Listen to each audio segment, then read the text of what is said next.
శుభాకాంక్షలు ప్రియాత్మ. ఈ క్షణం సాధారణమైనది కాదు. బ్రహ్మాండం చాలా కాలంగా నీ జీవితానికి గుర్తించిన ఘడియారం ఇది. నీవు ఒంటరిగా లేవు. నీ ఆనందాలు, ప్రయత్నాలు, ప్రార్థనలు వ్యర్థం కాలేదు. ప్రతి బొట్టూ బీజంగా విత్తబడి ఇప్పుడు ఫలితమివ్వనుంది. బ్రహ్మాండం నిన్ను ఎన్నుకుంది. రాబోయే రోజుల్లో నీవు ఊహించని అవకాశాలు, అనూహ్య సాధనాలు, ఆర్థిక స్థిరత్వం, భయం కాకుండా విశ్వాసంపై ఆధారపడిన జీవనం వస్తాయి.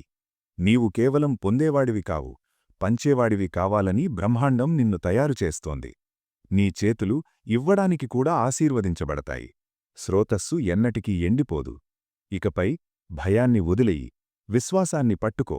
అతీత ఆలోచనలు, పాత భయాలు వదిలెయ్యి. కృతజ్ఞతతో, నమ్రతతో నడుచు. బ్రహ్మాండం నీతో ఉంది, ముందు, వెనుక, లోపల. ఇది సంయోగం కాదు, ఇది నీ కొత్త అధ్యాయం ప్రారంభం. విశ్వాసంతో నడుచు. ప్రచలత్వం నీది. ఈ మార్గంలో నీవు ఒంటరివి కావు. ఇక నీ జీవితం భయంలో కాదు, విశ్వాసంలో, సమృద్ధిలో, ఉద్దేశ్యంలో సాగనుంది.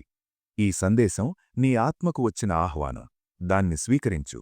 బ్రహ్మాండ శక్తి అనేది ఆధ్యాత్మిక దృక్కోణంలో సమస్త సృష్టికి మూలమైన, అనంతమైన, అదృశ్య జీవశక్తి. ఇది ప్రతి జీవి లోపల, బయట, గ్రహాలు, నక్షత్రాలు, గాలి, కాంతి అంతటా వ్యాపించి ఉంటుంది. ముఖ్య అర్థాలు: హిందూ ఆధ్యాత్మికతలో ఇది ప్రాణశక్తి, చైతన్యం, దివ్యశక్తి లేదా పరమాత్మశక్తిగా పిలుస్తారు.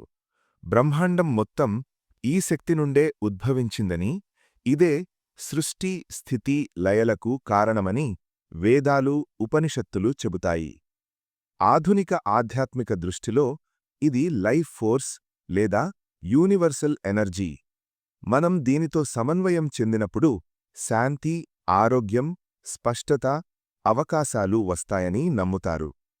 అనుభవం: ధ్యానం, యోగా, ప్రాణాయామం ద్వారా ఈ శక్తిని అనుభవిస్తారు.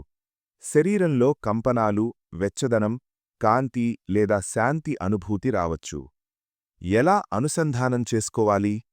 శ్వాసపై దృష్టి పెట్టడం, ప్రాణాయామం, ధ్యానం, మంత్రజపం, కృతజ్ఞత, సానుకూల ఆలోచనలు, ప్రకృతితో సన్నిహితంగా ఉండడం. ఈ శక్తి అందరికీ అందుబాటులో ఉంది.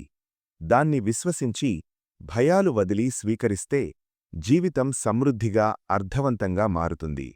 నీవు దీన్ని ఎలా అనుభవిస్తున్నావో చెప్పు. మరిన్ని వివరాలు చర్చించవచ్చు. Bye friends.